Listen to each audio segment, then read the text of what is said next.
تو کیا آپ جانتے ہیں کہ رمضان کے 30 روزے رکھنے سے ہمارے شریر پر کیا اثر ہوتا ہے؟ اس پر جاپانی سائنسدان نے ایک بڑی کھوج کی ہے جس کا جاننا ہر مسلمان کے لیے بے حد ضروری ہے۔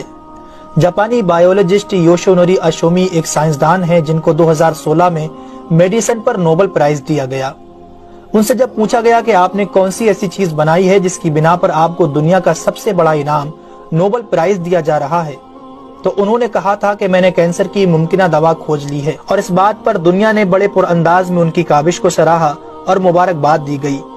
اس کے بعد ڈاکٹر یوشینوری اشومی نے کہا کہ میں نے کینسر کی دوا نہیں بلکہ کینسر سے بچاؤ کا حل تلاش کر لیا ہے۔ تو لوگوں نے ان سے پوچھا کہ بتائیے ایسا کیا کیا جائے کہ کینسر جیسے خطرناک مرض سے بچا جا سکے۔ تو انہوں نے کہا کہ جب ہم بھوکا رہتے ہیں تو ہماری باڈی میں موجود غذائیت ختم ہونے لگتی ہے، جس کی وجہ سے جسم بھوک محسوس کرتا ہے۔ اگر اس بھوک کے دوران جسم تک کھانا نہ پہنچے تو ہمارا جسم بھوک کی شدت کی وجہ سے اپنے اندر موجود ان زہریلے سیلز کو کھانا شروع کر دیتا ہے جو کینسر کا سبب بنتے ہیں۔ اس عمل کو میڈیکل کی لینگویج میں آٹوفیگی کہا جاتا ہے۔ اگر آپ چاہتے ہیں کہ آپ کا جسم ایسے بیمار سیل سے پاک ہو تو آپ کو بھوکا رہنا چاہیے۔ جب ایسے سیلز مرنا شروع کر دیتے ہیں تو کینسر کا پرسنٹیج کم ہو جاتا ہے۔ اس کے بعد جاپانی سائنسدان سے پوچھا گیا کہ انسان کو سال بھر میں کتنے دن بھوکا رہنا چاہیے کہ اس میں کینسر نہ پایا جائے۔ تو انہوں نے کہا کہ اگر 20 سے 25 دن کم سے کم اور 9 سے 10 گھنٹے بھوکا رہا جائے تو اس کی باڈی ایسے تمام زہریلے سیلز کو کھا جائے گی اور اس میں کینسر نہیں ہوگا۔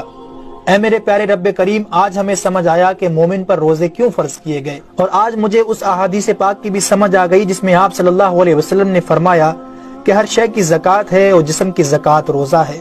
سبحان اللہ، میں قربان جاؤں ایسے سچے دین پر جس نے عبادت کے اندر بھی بیماریوں کا علاج رکھا ہے۔ دوستو، اسلام وہ دین فطرت ہے جو زندگی کے ہر شعبے میں راہ اعتدال کی تعلیم دیتا ہے۔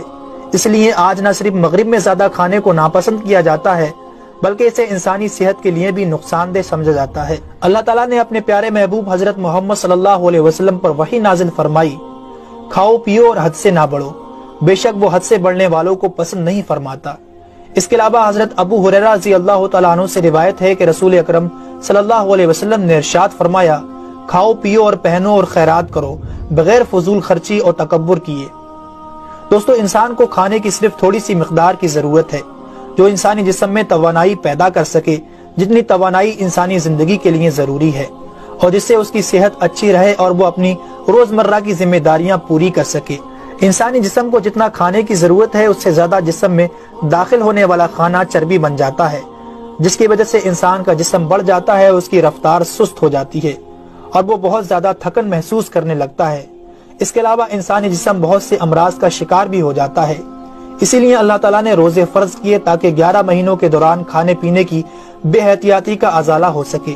قرآن پاک میں اللہ تعالیٰ نے روزے رکھنے کا حکم ان الفاظ میں بیان فرمایا ہے، اے ایمان والو، تم پر روزے فرض کیے گئے جیسے کہ تم سے پہلوں پر روزے فرض کیے گئے تھے تاکہ تم پرہیزگار بن جاؤ۔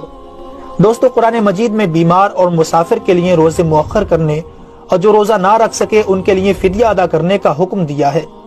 اس کے بعد روزہ رکھنے کی حکمت ان الفاظ میں بیان فرمائی، اور تمہارے لیے روزہ رکھنا ہی بہتر ہے اگر تم جانتے ہو۔ دراصل یہاں یہ بتایا گیا ہے کہ اگر تم موجودہ علم کو سمجھتے ہو تو تمہارے لیے بہتر یہی ہے کہ تم روزے رکھو، کیونکہ روزہ اپنے اندر بے شمار روحانی، نفسیاتی اور طبی فائدوں کو رکھتا ہے۔